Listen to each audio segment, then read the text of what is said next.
the season premiere of Monday Night Raw is in the books, and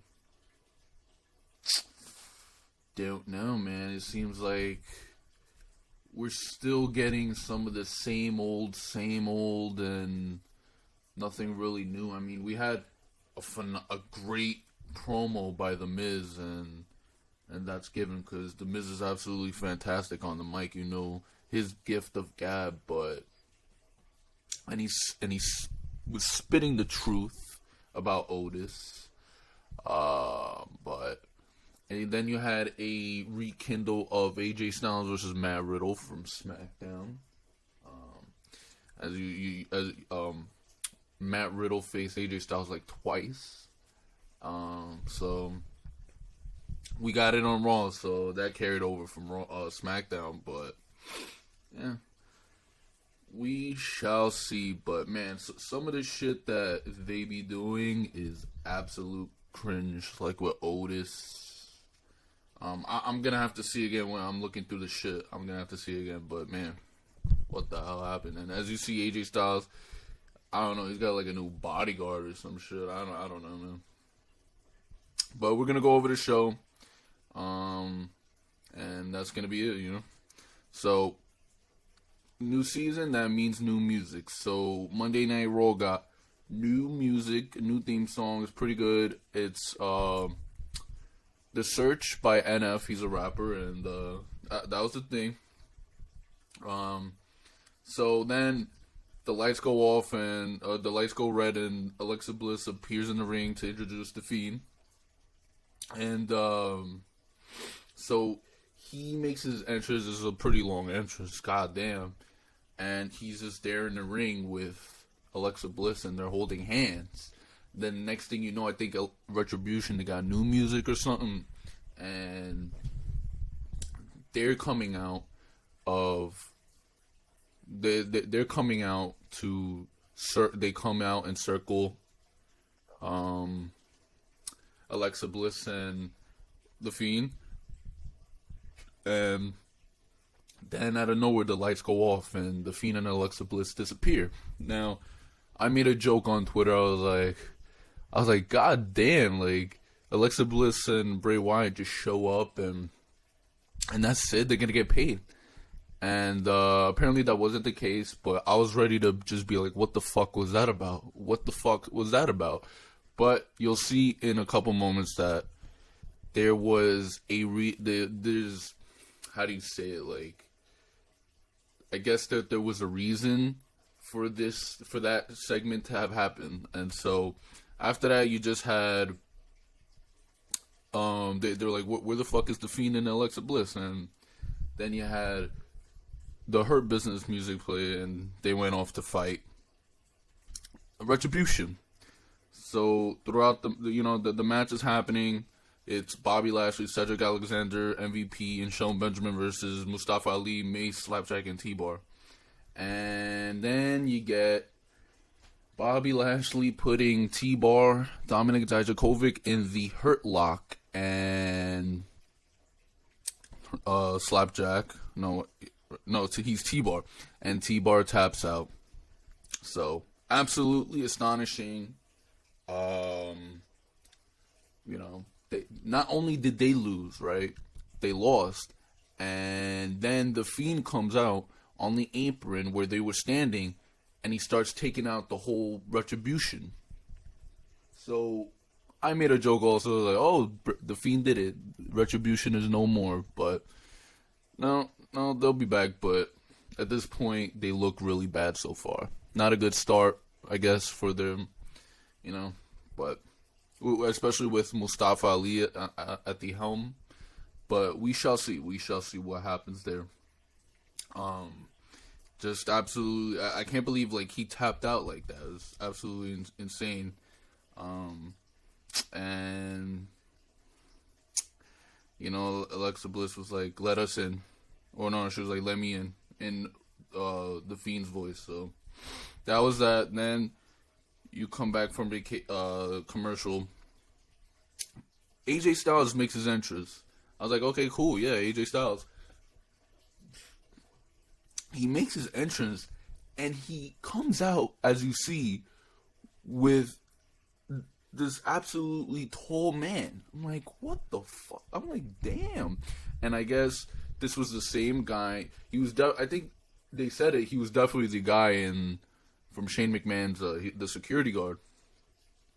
But I guess he was also that big ninja from Akira Tozawa. So, Jesus Christ. He's been changing roles for the past couple months, but I don't know what this shit was about. But, he was cutting a promo, being the face that runs the place, and then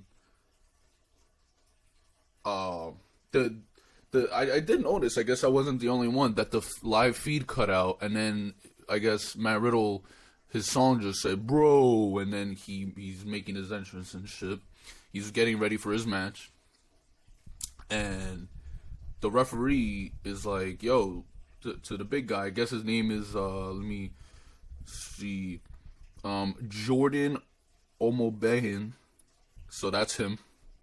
And he's trying to get him out. He's like, 1, 2, 3. And then Jordan grabs his fingers and, is like, no. And the referee's like, yo, I gotta do my job. Let me do my job. And he eventually leaves. And then, Matt Riddle, AJ Styles, they have their match, and then, he wins by pinfall, because Matt Riddle was focusing more on Jordan, and he thought Jordan was going to attack him, but ran back into the ring, and then this led to AJ Styles being able to beat him. There's a video package for Drew McIntyre versus Randy Orton. Drew McIntyre gets interviewed in one of the other rings. And he's just talking about, the Clash of, not Clash, well, he's talking about what happened in Clash of Champions. Now it's Hell in a Cell. And that was essentially it. And, oh, man. Now it's time for Asuka versus Lana, and I didn't actually think Lana was going to beat Asuka. There was no chance in hell. And if I said that I thought it, I was joking, but man, Lana lasted actually longer than I had expected, but there were also reports that they were making her a baby face, like a really massive baby face, but I don't know. Why is she facing Asuka? And I don't know. We'll see how this ends out. And it was looking like, all right. So before I get into that, let me explain what happened. So Asuka then, she does the submission lock, and Lana taps out to that. Then you have Nia Jax coming out with Shayna Baszler. I don't fucking know why. And Nia Jax puts Lana through the table again because why? Because Miro went to AEW and took shots at WWE. Pretty much it. Asuka fights off Shayna Baszler, but I thought that this was going to be Shayna Baszler and Nia Jax versus Asuka and Lana, but I don't know. But and there was really no reason for them to be there, but they did actually have them do an open challenge later after the commercial break, and they were hyping themselves up, and then they issued an open challenge. So you had Mandy Rose and Dana Brooke come out. I thought this would be Eva Marie finally, but no, there's no Eva Marie on this show. Dana Brooke and Mandy Rose, they come out. I'm like, oh wow, this is gonna be a match. We're gonna get this shit finally. And then there was Lacey Evans. She comes out. I'm like, what the fuck? And then Peyton Royce. And they look like they didn't get along. But yo, I don't understand. It's like when they split up Peyton Royce and Billie Kay. I don't know why. I thought it was supposed to be a singles run for Peyton Royce, and she was the more favored one. But she's inserted back into the tag role. And I just don't get it. I made another joke. I was like, this is like when I was like, oh, Billy Kay got recasted just like Becky from Roseanne got recasted by another chick. I don't even fucking know, but I mean, Jesus Christ, why is this happening? And so then you had the Riot Squad. So it was a 4-way tag match, and then they did the shit that I don't like, where you have 2 people in the ring at the same time. Like, if it's a fatal 4-way, you should have one member from each team in the ring at the same time. No, they did 2. I hate that shit. It's one of my pet peeves in wrestling. I don't know why they did that shit, but obviously, you know who the fuck won that one. Nia Jackson, Shayna Baszler, they beat Lacey Evans and everyone else. Elias is backstage and he's chatting with his band to send us to break. So, check this out. Elias actually got through a performance. So, he was cutting his promo. I guess he was dropping he dropped an album. He cut a promo about that. And so he actually performs the concert successfully. And then he's like, oh, I know you guys want another one and you want an encore and I'm not one to disappoint. And then one of the people in disguise, they as like his band, they were like acting up, and it was Jeff Hardy. He revealed himself and he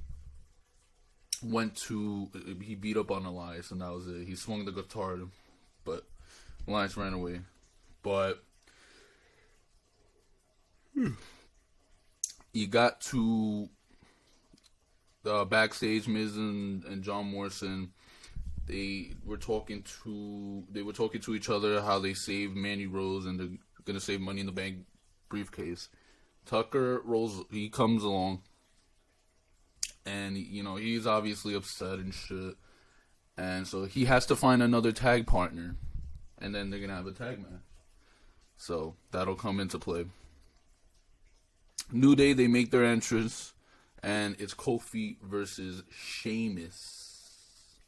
Now, before that, Elias is being interviewed. And he challenges Jeff Hardy to a match at Hell in a Cell. Now, New Day, they cut a mic, they cut a promo, and they're saying things are still the same, just Big E's on Smackdown, and we're holding things down on Raw. And Sheamus interrupts, and that starts us the show. But you notice, it's Sheamus versus Kofi in a singles match. But they're the tag champions. So why is this? And the answer is because WWE has absolutely, in both divisions too, men and women, they have no fucking tag division. It's like they don't even give a shit about tag team wrestling anymore. Absolutely anymore. The same company that has, that have great tag team legends and shit like that, they don't give a shit about they don't give a shit about tag team wrestling anymore. So, so it's Kofi versus Sheamus, and obviously Kofi Kingston won that one. So I don't know what the hell, but what this is gonna lead to, but who else? There's like no other tag teams on Raw. There's no one. So I don't know what the hell they're gonna do, and I don't even think there's a tag team championship match at Hell in a Cell. So I'm gonna have to see that again. But man, their tag division, both men and women, which the women's tag division title should be abolished because you don't even have enough women for the solo. So I don't get it. It just doesn't make sense. You should probably just add another, like a mid-card women's title, and that's it, solo. Because, I don't know, man. But, who gives a shit? So then, you had, they came back and they recapped what happened with Hurt Business versus Retribution. Now, Retribution, they're cutting a promo. And Mustafa Ali says, that they made a mistake. And now, Mustafa Ali's talking about the dirty secrets of WWE, and he teased before he officially said it. He teased. You're gonna see in my thumbnail. Watch. He teased that he was the SmackDown hacker, from like February or some shit, March, and then they stopped doing it. But he revealed that he was the hacker, and so and that he can continue doing it. So but then he goes on and he officially comes out and says, I was the SmackDown hacker. So let's see if they're gonna do anything about that, or they're just filling in the logic gaps. Like where the fuck is the hacker? So then you have Miz and Morrison. They make their entrance, and then there's a break. And back from break, the Hurt Business, they're talking with Titus O'Neil. I think Titus O'Neil wanted to join the Hurt Business, but and then so they're like, yeah, we'll do business. And then they started beating up Titus O'Neil, and this is unfortunate because I don't know, maybe that would have been cool, and I like big factions, and I really think that Titus is pretty underrated. I think Titus gets a lot of, he gets the short end of the stick, but, he's in great shape. I think he's like 40-something. He's pretty funny. He could be entertaining. So I think he has, he's pretty useful. So I think he should be on the show more. He's not really like one of those cringe people, cringe wrestlers like Otis, but so whatever. Miz and Morrison, they're waiting for Tucker. Tucker comes out. He's like, oh, I scoured the globe and I got the best luchador. And who comes out? It's El Gran Gordo, and it's Otis in a mask. And you can obviously see he's carrying the lunchbox, the Money in the Bank briefcase lunchbox, whatever the fuck it is. Now, the Miz, they're like, come on, this is Otis. Miz and Morrison, this is Otis. And the Miz just goes off on Otis, and he was spitting. And I probably got to read this word for word because, absolutely great shit. He cuts a promo, and man, this was absolutely great. He's essentially, he cuts down Otis's credentials. He's like, you suck at Money in the Bank. We went from Money in the Bank from being credible to not credible. I'm main event talent. I should be the face of this company, but you guys cheer him. This guy's a loser. This is bro. Otis, The Miz cut a phenomenal promo on Otis, and it was so true. And The Miz, once they build up, I think they should build up his credibility, and then once they finally do, he should be the next. He should be champion at one point again, because he may not be the best wrestler. He's not the worst. He's gold on the mic, and he's a veteran. He's a pretty good veteran. So I think he should be. He should have another shot at it. A real reign. But and they gotta take the Money in the Bank off of Otis. But what do? They destroyed that. So essentially, they have the match, and R-Truth he interrupts the match, and he's being chased by Akira and Drew Gulak. That's the 24/7 division right there. Those three. And obviously, I don't give a shit about that anymore. Just R-Truth, and it sucks because they're giving him absolutely nothing, and they're giving him this garbage. It really hurts, but this allows Otis to pin the Fiend. The Miz, and so that tells you what they think about Miz and Morrison. Very depressing, but I just don't understand how you had the Riot Squad also. I mean, or whatever. All right, so fine. The tag division is mixed. All right, fine. Yeah, but you had the Riot Squad. They were on SmackDown. They moved to SmackDown, but now they're on Monday Night Raw tonight. But so soon, so quickly, like you didn't have to have this shit. And then now you have Otis in disguise, and he's back.